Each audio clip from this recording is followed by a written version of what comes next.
윤 출소. 여기서 말하는 윤석열 전 대통령을 얘기를 하는 거겠죠. 기사 같이 볼까요?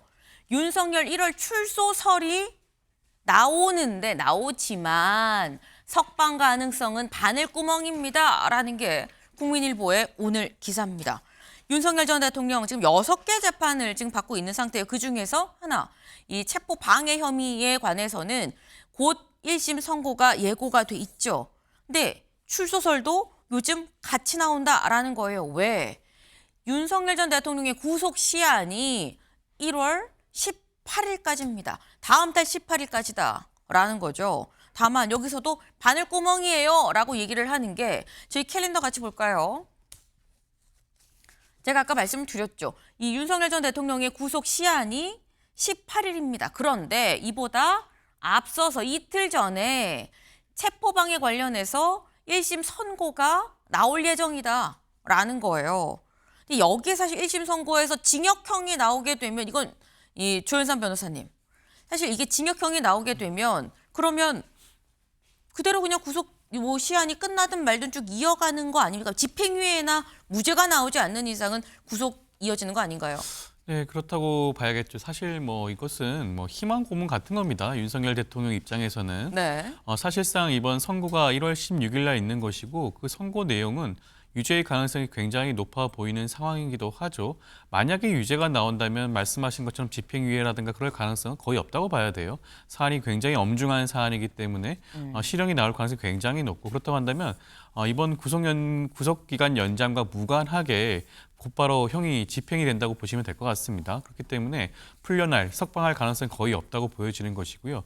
또 하나는 지금 앞서도 말씀을 하셨지만 지금 구속영장 신문이 또 하나 있지 않겠습니까? 일반 이적죄와 관련해서 영장이 이미 신문이 기일이 진행이 되었고요. 네. 그 결과가 나오진 않았지만 만약에 그 영장이 발부가 된다고 한다면 이번 1심 선고와 무관하게 다시 한번 구속영장이 발부되는 효과가 있기 때문에 석방될 가능성은 이중으로 봤을 때도 어떠한 경우든 간에 쉽지 않은 방향으로 가고 있다고 보는 게 맞지 않을까 싶습니다. 네. 지금 윤석열 전 대통령에 대한 출소설은 일종의 희망 고문이죠. 라고 딱 이 단정을 지금 내리셨어요. 일단 이거는 가능성이 거의 없다고 봐야 된다라는 얘기인 건데 왜? 1심 선고가 이 시한이 오기 전에 있고 그리고 아까 말씀하셨죠. 최근에 또 일반 이적죄 관련해서 북한에 드론 보내고 이렇게 했었던 이런 부분 관련해서도 구속 심사를 최근에 또 바로 어제였었죠. 어제 구속 심사를 또 받았다라는 겁니다. 기사 같이 볼까요? 동아일보. 윤석열 1월 출소설 나오지만 석방 가능성 바늘구멍 말고 동아일보 보겠습니다. 윤 추가 구속 기록 내달 18일 구속 만료 전에 결정이 될 거다라는 거예요.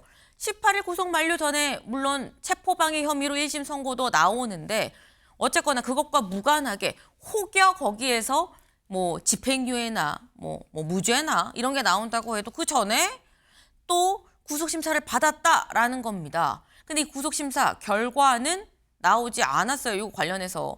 요거 송영훈 변호사님 어떻게 결과 전망하십니까? 일단 다른 재판부가 어떻게 판단할지는 독립적인 것이기 때문에 네. 지금 그 외환 혐의 사건의 재판부는 독립적으로 구속 여부에 대해서 필요성을 판단할 겁니다. 그러기 위해서 어제 신문기일을 거치고 30일까지 지금 양쪽 의견서를 받기로 했지 않았습니까? 그렇게 해서 신중하게 결정을 할 텐데 일단 우리가 하나의 사건을 계속 구속 상태에서 피고인을 재판하기 위해서 다른 사건에서 2중, 3중으로 구속하는 것은 원칙적으로는 좀 지양될 필요가 있습니다. 결국에는 결론을 정해놓고 특정한 인물을 구속해놓고 재판하기 위한 것이다라고 하는 비판으로부터 자유롭기가 어렵거든요. 다만 이 사건은 좀 특수성이 있기는 하죠. 12.3 비상계엄이라고 하는 것이 워낙에 방대한 사건이어서 심리의 1심에 있어서는 적어도 장기간이 걸리는데 그동안에 이제 막강한 사실상의 영향력이 있다고 평가되는 윤 전 대통령이 석방되어 있을 때는 역시나 아직까지 증언하지 않은 증인이나 참고인에게는 영향이 있을 수 있기 때문에 그런 부분에 대한 법원의 상당한 고려가 있을 것으로 보입니다. 다만 앞서 말씀드린 것처럼 3중 구속이라고 하는 비판이 바람직한 것은 아니에요. 그런 점에서 다음 달 16일에 있을 체포방해 혐의 사건의 네. 재판 결과가 실형이 선고될 가능성이 높다고 본다면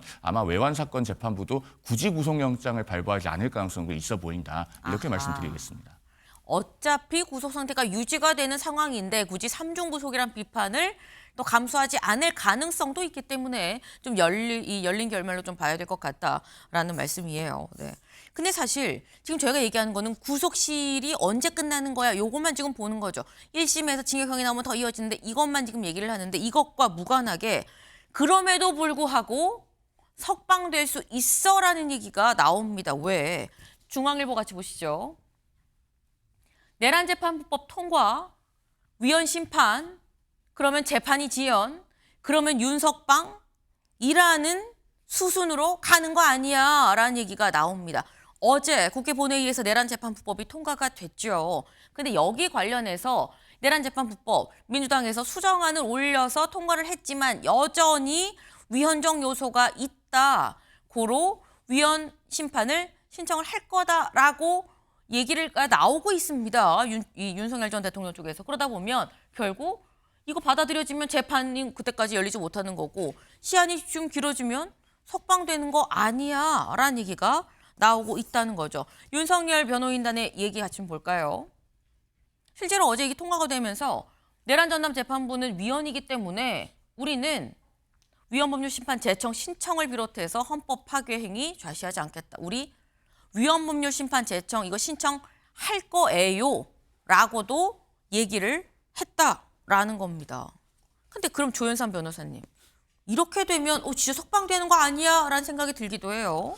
그것조차도 윤석열 전 대통령 측의 바람이라고 할 수가 있겠죠. 내란재판부법이 통과되긴 했지만 어떻게 보면 위헌성의 그런 소지를 모든 그런 부분들을 제거를 했다고 봐야 됩니다. 이미 대법원 조희대 사법부 차원에서도 대법원 예규를 통해서 전담 재판부를 만들겠다고 하지 않았습니까? 그 필요성을 이미 대법원이 인정한 셈이라고 할 수가 있겠고요. 그리고 추천위원회도 없앴습니다. 추천위원회가 아니라 법원 내부에서 판사회의를 통해서 전담 재판부를 구성하도록 되어 있죠. 그렇다고 한다면 외부에서 판사를 선정하거나 그런 데 영향력을 행사하는 그런 방안들이 제거됐다고 봐야겠죠. 그렇다고 한다면 위헌성의 그런 논란은 더 이상 없다라고 한다면 아마 재판부 입장에서는 설령 윤석열 대통령 측에서 여기에 대해서 위헌 법률 심판 제청을 한다고 하더라도 법원이 받아들이지 않을 가능성이 굉장히 높다고 보여져요. 이미 대법원 차원에서 그런 입장이 나왔기 때문에 받아들이지 않는다고 한다면 윤석열 전 대통령 측에서는 헌법 소원을 제기할 수밖에 없습니다.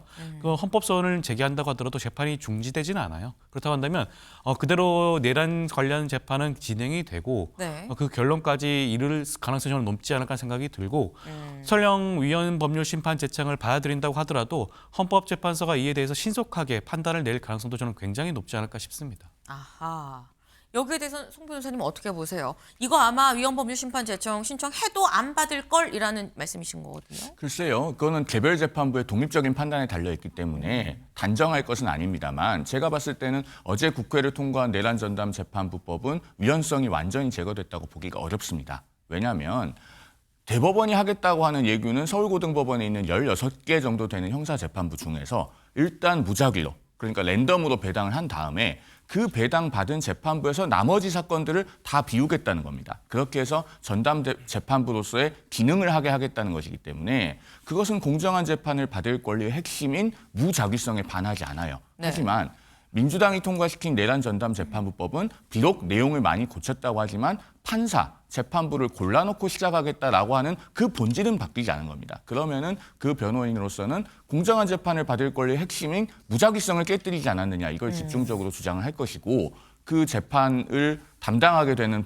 재판부가 이것은 내가 비록 전담 판사로 추천이 되었지만 문제가 있다라고 판단한다면 헌재 보낼 가능성이 충분히 있는 것이죠. 그렇다면 왜 우리가 이런 절차적 불확실성을 감수하면서까지 이런 무리한 법률을 통과시켜서 사회적 혼란을 초래해야 되는가라고 묻지 않을 수 없는 것이고 아마도 민주당이 법안을 누더기로 만들어가면서까지 이것을 강행한 것에는 지난 대통령 취임 100일 기자회견에서 이재명 대통령이 그게 뭐 위헌이에요 라고 말했던 그 한마디 때문이 아닐까 하는 생각이 듭니다. 그러나 대통령의 말이 틀렸으면은 민주당이 집권 여당으로서 고언을 해서 그것을 바로잡을 줄도 알아야 된다라는 말씀을 드리고 싶습니다. 네. 여전히 위헌적인 요소가 있다. 민주당은 아니라고 하지만 있는 건 사실이다. 뭐 이렇게 지금 말씀을 하신 거예요.